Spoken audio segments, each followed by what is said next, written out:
Welcome back to prime time debate. ఓవైపు చాలామంది దరిదాపు 10 నుంచి 13 మంది ఎమ్మెల్యేలు, ఒక 30 మంది కార్పొరేటర్లు బీఆర్ఎస్ పార్టీని వీడి వదిలి వెళ్ళిపోతున్నారు అన్నట్టుగా సమాచారం అందుతోంది. హైదరాబాద్లో ఒక్కటంటే ఒక్క స్థానం కూడా కాంగ్రెస్ పార్టీ గెలవలేదు. మొత్తం అన్ని స్థానాల్లో అంటే ఒక ఓల్డ్ సిటీ తప్పితే మిగతా అన్ని స్థానాల్లో కూడా బీఆర్ఎస్ పార్టీ కైవసం చేసుకుంది జిహెచ్ఎంసీ పరిధిలో.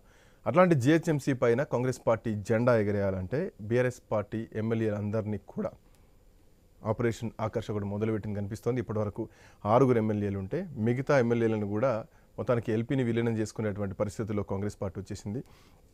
రైట్, నిరంజన్ గారు, ప్రజా తీర్పు వేరు, జరుగుతున్నటువంటి రాజకీయ పరిణామం వేరు. బిల్లులు పాస్ కావాలంటే ఎమ్మెల్సీల సంఖ్య బీఆర్ఎస్ పార్టీకి ఎక్కువగా ఉంది. ఆ ఎమ్మెల్సీలందరినీ నయానో భయానో నచ్చజెప్పో బెదిరించా బుధగరించా అర్ధరాత్రి పూట జాయిన్ చేసుకోవాల్సినటువంటి అవసరం కాంగ్రెస్ పార్టీకి ఏమొచ్చింది? ఇప్పుడు మీరు అన్నట్టు అది అంత ఏం లేదు.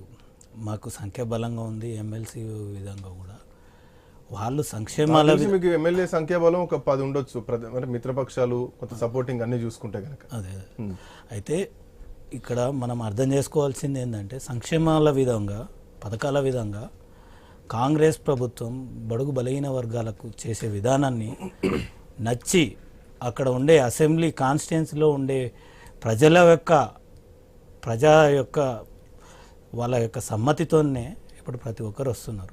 అదేవిధంగా చూస్తున్నాం మనం గత ప్రభుత్వంలో కాంగ్రెస్ ప్రభుత్వంలో 25 మంది 23 మంది ఎమ్మెల్యేలు ఉంటే 2014 2013లో ఆ టైం 16 ఆ టైంలో మొత్తాన్ని ఏకంగా మీరు చూసింది కదా. ఇప్పుడు 64 వచ్చింది. అప్పుడు ఆపోజిట్లో కూడా 23 22 వస్తే కూడా దాన్ని మొత్తాన్ని విలీనం చేసుకున్నారు.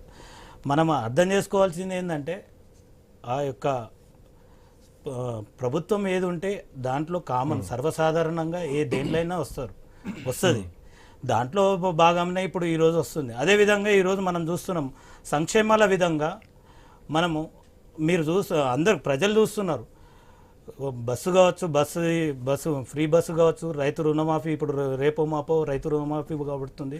రైతు రుణమాఫీ పడుతున్నందుకే చాలామంది ఎమ్మెల్యేలు కానీ ఎమ్మెల్సీ కానీ రాబోతున్నారు. ఎందుకంటే ప్రజల తీర్పు కన్నా ముఖ్యంగా ఏది కాదు, ఏ పార్టీ కాదు. బట్ అదే ప్రజా తీర్పు మీకు ఇచ్చినటువంటి సంఖ్య వేరు, మీరు లాగుతున్నటువంటి నెంబర్స్ వేరు.